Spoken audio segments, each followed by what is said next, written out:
Boa noite. Duas reportagens no Globo Repórter de hoje. A febre do videogame, o setor que mais cresce na venda de brinquedos. As novidades criadas no Japão para a diversão de milhões de crianças e adolescentes no mundo inteiro. Challenges and more await you should you dare.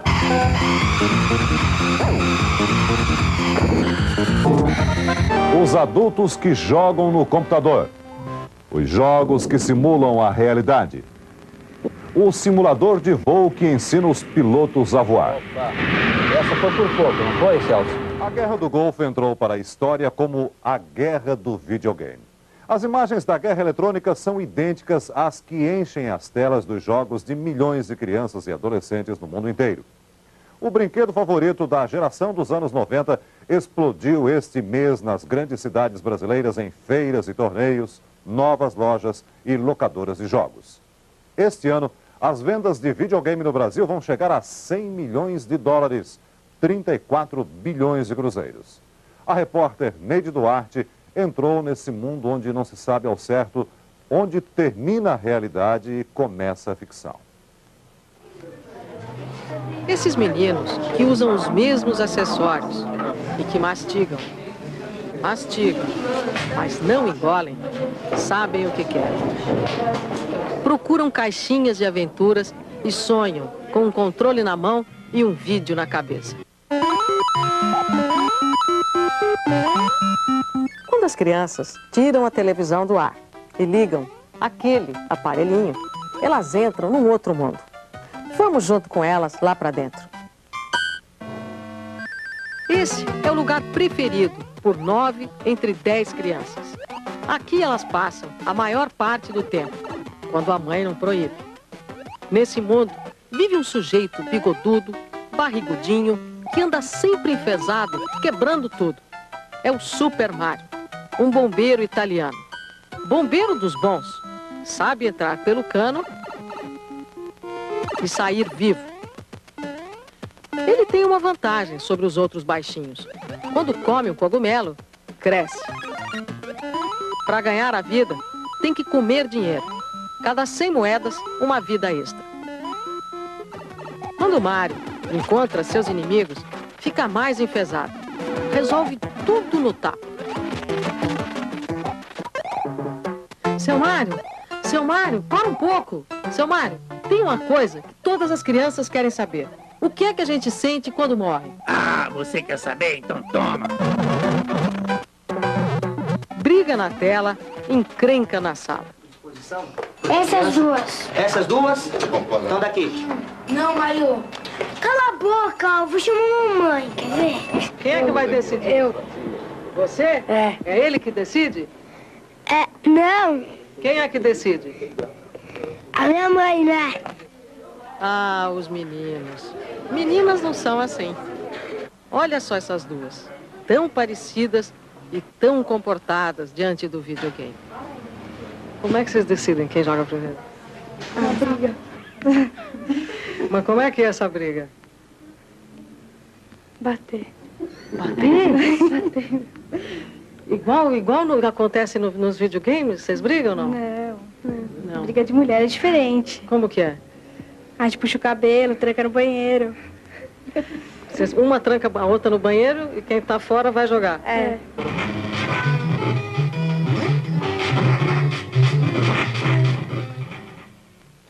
Não, agora não vou. Agora você sobe. Não é aí, filho. É pro outro Mas lado. nem tudo nesse mundo do videogame acaba em pancada. Olha o carinho entre esses dois parceiros de game. É o jogo da tradição que passa de mãe para filho. Você que ensina seu filho? É, porque ele não sabe ler ainda. Então tem que ler as instruções, ensinar, jogar pra ele e aí ele joga. Com isso você ficou bamba. Bamba não, né? Mas já sei me virar no videogame. Atrás dessa musiquinha, uma família inteira procura a melhor saída pro gato, herói na tela. Fora da tela, o gato Tom parece ser o único da casa que não se interessa pelo videogame. Uma vez cada um. Vai, cai lá embaixo. Vai pra lá. eles vão se identificando com esses heróis, vão matando esses bandidos, e é como se a vida fosse isso, quer dizer. E existe uma relação um pouco mais singela com a vida, que é muito importante para o desenvolvimento da criatividade, do equilíbrio da gente, e que é muito mais silenciosa, muito mais tranquila, mas que tem uma troca rica, e eles perdem isso.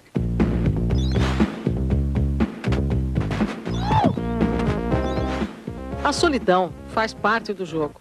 É meio caminho entre concentração e obsessão. Nesse momento em que a gente se liga, não dá para falar, nem sair do lugar, nem pensar em nada, a não ser nesse vídeo que nos mantém ligados.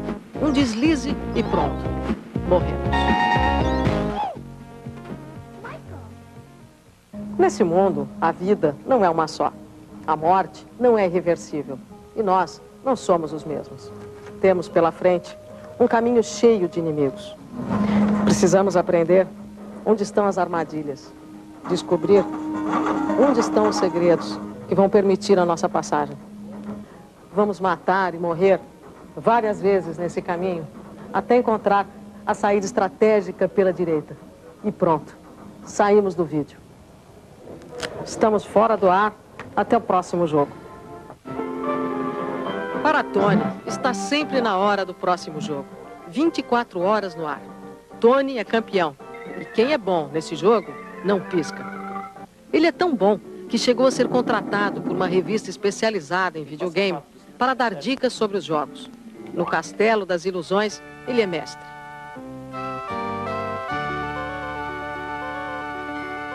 Se eu passar da segunda ponte, né, aí demora muito. Então eu sou obrigado a me matar, né, e voltar pela ponte para ir mais rápido e por um caminho mais fácil. Essa que é mais fácil é se matar. Depende da hora, é? Agora você vai se matar. Vou.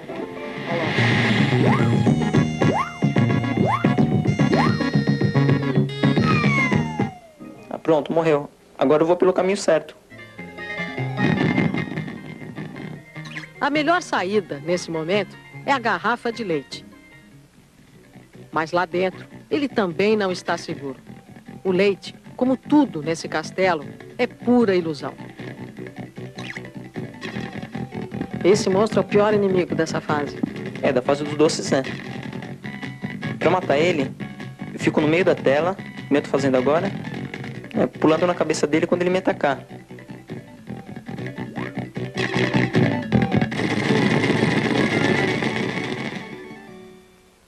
Toda história tem um monstro. Se Tony enfrentou o dragão, os irmãos Michel e Christian ficaram com os cabelos em pé por causa de um dinossauro. Eles demoraram 3 meses para conseguir completar o jogo dos Simpsons. Só para passar pelo dinossauro foram 2 semanas. E isso porque eles são feras. Como é que vocês conseguiram passar o dinossauro? Ele chegou uma vez na beira do precipício e pulou. Tá? Aí tinha umas plataformas invisíveis. Depois eu vi um ponto na cabeça do dinossauro, pulei em cima e deu certo. Que sensação que deu quando vocês conseguiram passar o dinossauro? Uma luz. A solução aparece, mas o jogo nunca termina. Estamos sempre de volta ao começo, para mais uma vez passar por todas as provas. Nesse mundo da eterna repetição, só sobrevive quem tem boa memória. Os inimigos atacam sempre pelo mesmo lado. A felicidade dura pouco, só aparece no final. E a linguagem só faz sentido para quem está do lado de dentro. Ele roubou minha vida. A vida é formada de quadradinhos. Eu morri e peguei uma vida dele. Mato todos eles. O que é a vida num videogame? A vida no videogame é a chance que você tem para chegar até o final do jogo. E a vida normal, o que é? A chance que você tem para ser feliz.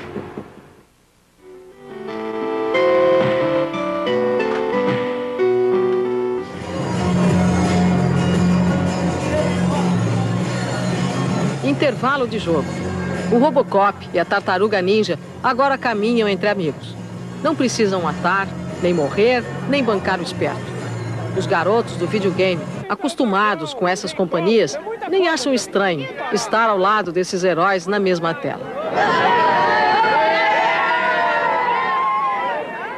Criança é muito curiosa, né? Não pode ver uma caixinha que fica louca para descobrir o que é que tem dentro. O que é que tem aqui tão poderoso que faz a gente ver na tela aquele mundo todo do videogame? Olha, só uma pecinha. Olha o tamanho da plaquinha. Ó, uma pecinha de nada.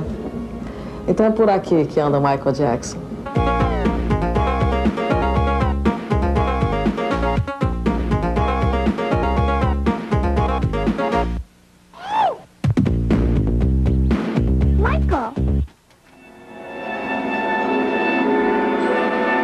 Michael Jackson, na verdade, dança por aqui, nesse mundo que é uma plaquinha de circuito eletrônico e que, no entanto, cabe na nossa mão. Essa viagem foi mostrada no filme Tron, uma fantasia dos estúdios Disney que conta a história de um programador de jogos que entra nos circuitos eletrônicos de um computador para participar de um jogo de videogame. Dentro da plaquinha eletrônica, o que existe é isto: infinitos caminhos por onde correm centelhas de energia à velocidade da luz, criando formas fantásticas.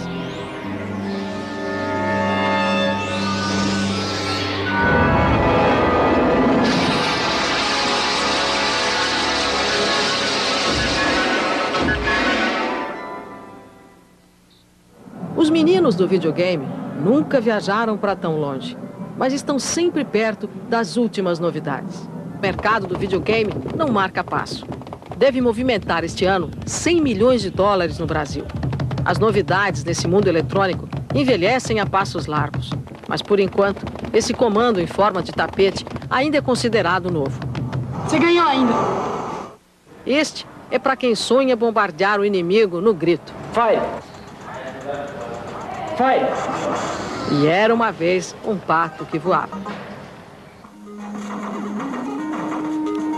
Quem vestir esta luva tem nas mãos o destino do Robocop.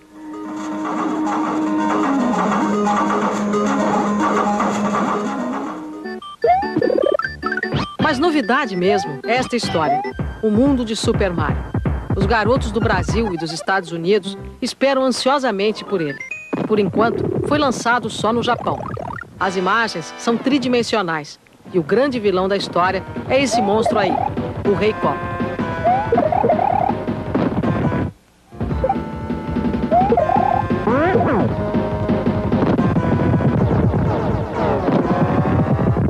Quando a princesa aparece, o final feliz vai chegando. Mas o repórter Carlos Dornelles não deixa o jogo acabar lá no primeiro mundo. Um videogame com um personagem de sucesso como Mario vende fácil mais de 3 milhões de cópias no Japão em apenas alguns dias. Não existe país onde a febre do vídeo seja tão grande. Antes de cada lançamento famoso, filas gigantescas aguardam a abertura das lojas. Os fãs do videogame chegam a dormir nas calçadas. Alguns jogos mais conhecidos vendem mais de 1 milhão de cartuchos já no primeiro dia de lançamento. Mais do que um lazer, o videogame vai se incorporando definitivamente ao dia a dia dos japoneses. Nessa escola, as crianças aprendem matemática brincando. Essa outra escola é um pouco mais sofisticada. Aqui os alunos aprendem como criar novos videogames. O incentivo é tão grande que são comuns os concursos nacionais para escolher os 20 alunos mais criativos do país. São eles que vão inventar os novos jogos que costumam se espalhar mundo afora. E têm a responsabilidade de multiplicar novidades. Muitas delas ainda sequer saíram do Japão. Como esse vídeo acoplado a um telefone. Você pode jogar com um amigo distante ou mesmo com um vizinho, sem que ninguém precise sair de casa. Ou ainda essa bicicleta ergométrica. O jogador atleta se diverte, faz exercício e no final ainda tem na tela o resultado do mini check-up que fez enquanto jogava. Os videogames que invadem hoje os Estados Unidos não encontram muita resistência e é uma invasão japonesa em larga escala. São eles que dominam quase 90% do mercado norte-americano de videogames e não parecem nem um pouco próximos de perder esse reinado. As vendas de videogames nos Estados Unidos chegam a movimentar mais de 4 bilhões de dólares a cada ano. As lojas vivem lotadas. Uma realidade inesperada para um brinquedo que era considerado decadente 10 anos atrás, mas que foi recuperado com uma ousada estratégia de marketing de uma fábrica japonesa. Já no final do mês que vem, deve chegar aos Estados Unidos a última geração de jogos da Nintendo. A grande vedete é o F-Zero. É mais um videogame de corrida de carro, mas desta vez com um realismo surpreendente. A tela tem um efeito tridimensional. A visão da pista é muito mais elaborada e os carros fazem misérias na corrida.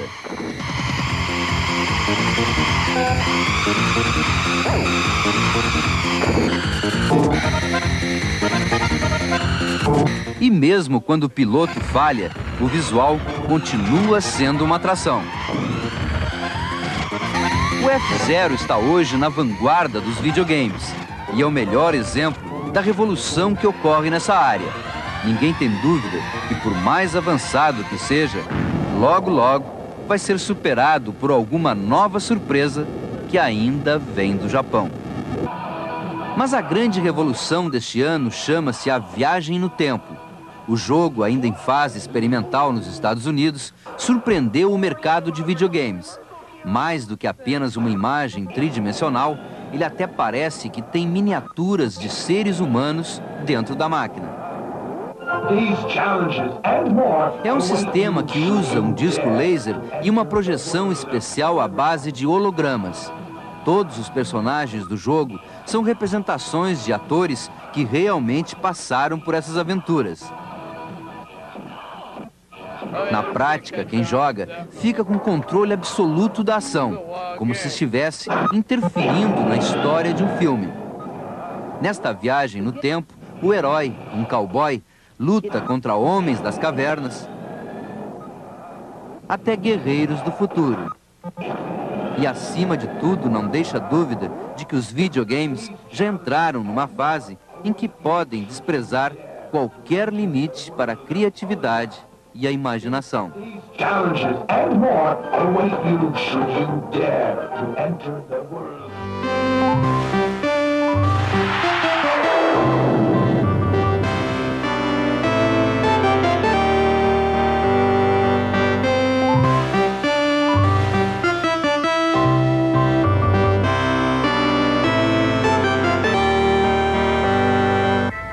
Os jogos em computador se parecem com os videogames ligados à televisão, mas são muito melhores, porque os computadores permitem a criação de imagens de alta qualidade e situações fascinantes.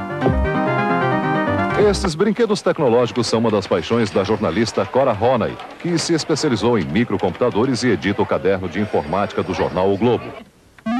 O jogo preferido de Cora é este, o Pac-Man, um dos primeiros a aparecer.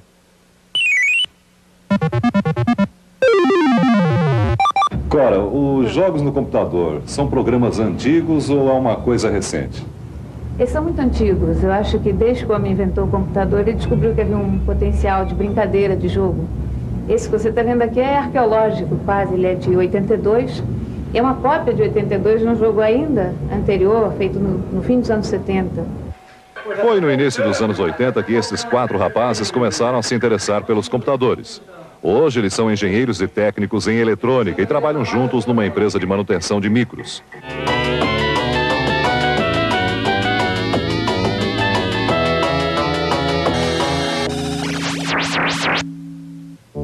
Manuel, um dos 4 gameiros, tem 22 anos. É fera no Príncipe da Pérsia.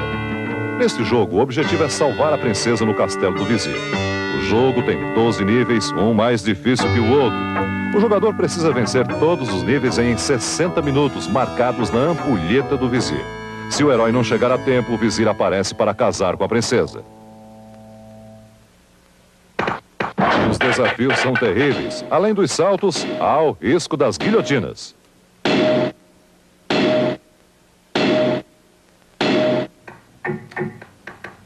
O príncipe tem que lutar com os guardas do castelo. Passar pelas guilhotinas parece fácil, mas se o jogador erra...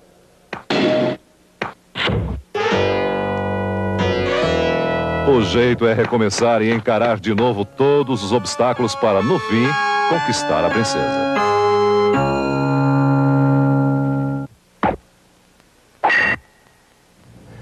Os jogos para computador evoluem tão depressa que já estão usando até a linguagem do cinema. Nesse aqui, por exemplo, Wing Commander, o início da aventura lembra a abertura de um filme. Olhem só.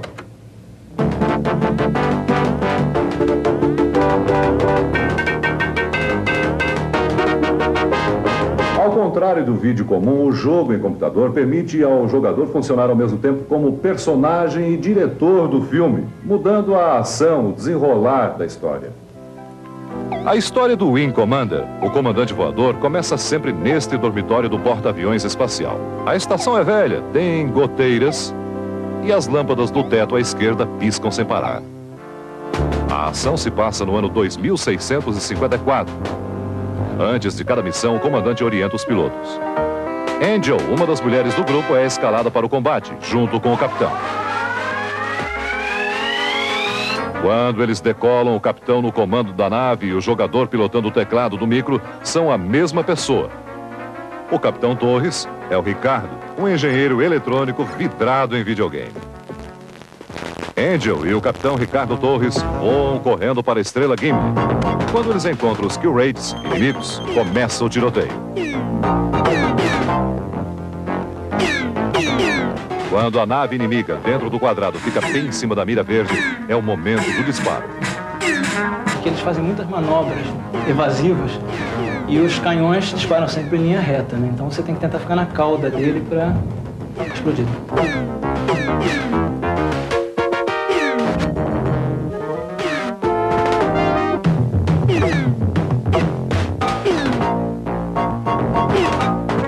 O capitão tem mísseis teleguiados. O monitor à esquerda mostra o lançamento e a câmera instalada na ogiva registra a trajetória até o alvo. Sem mais Kill Raids à vista, Angel e Torres voltam para a estação espacial. O míssil com câmera é um dos efeitos mais impressionantes do Wing Commander, campeão de vendas entre os jogos de computador em todo o mundo. Mísseis com câmera não são ficção científica, não. Foram usados na Guerra do Golfo, onde os aliados lançaram bombas inteligentes como estas para destruir armas e edificações do Iraque.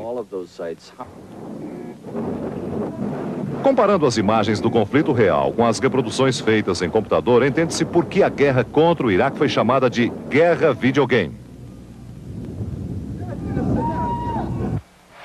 A semelhança entre realidade e ficção é assustadora quando se compara a imagem deste ataque real feito por um F-15 com um bombardeio simulado no computador no cenário do Golfo Pérsico. A riqueza de detalhes fascina os aficionados dos jogos de guerra, os apaixonados pelo hobby da simulação.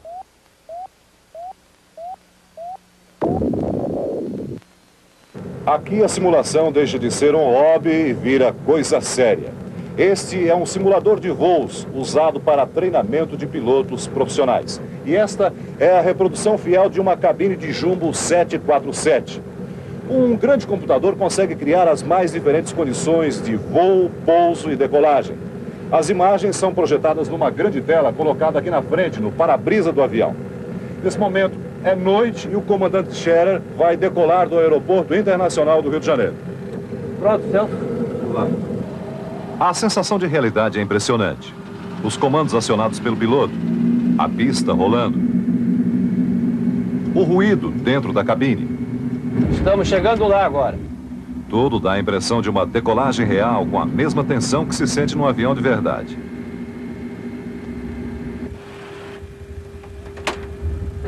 Bem à nossa frente, nós temos a ponte Rio-Niterói. Agora, à nossa direita, em cima daquele morro, o ponto iluminado é o Cristo Redentor.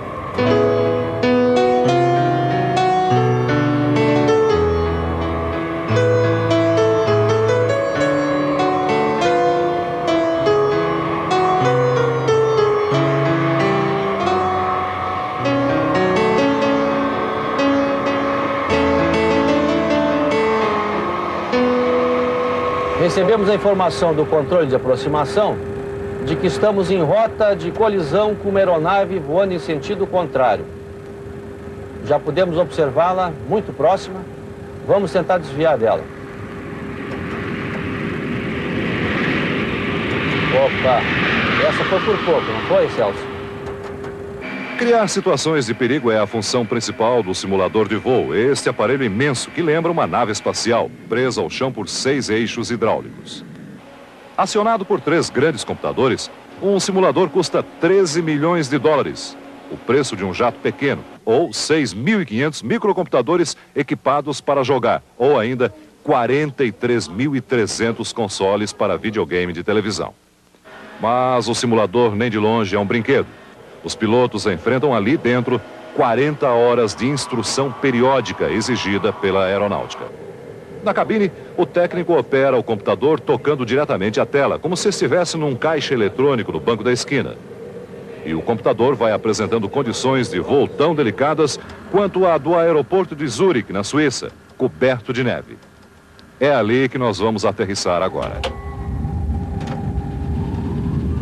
A pista vai se aproximando, vai crescendo e dá até aquela apreensão que se tem quando o avião toca o solo. Já vamos nos aproximar em pouco tempo no ponto de desembarque do aeroporto de Zurique, Celso.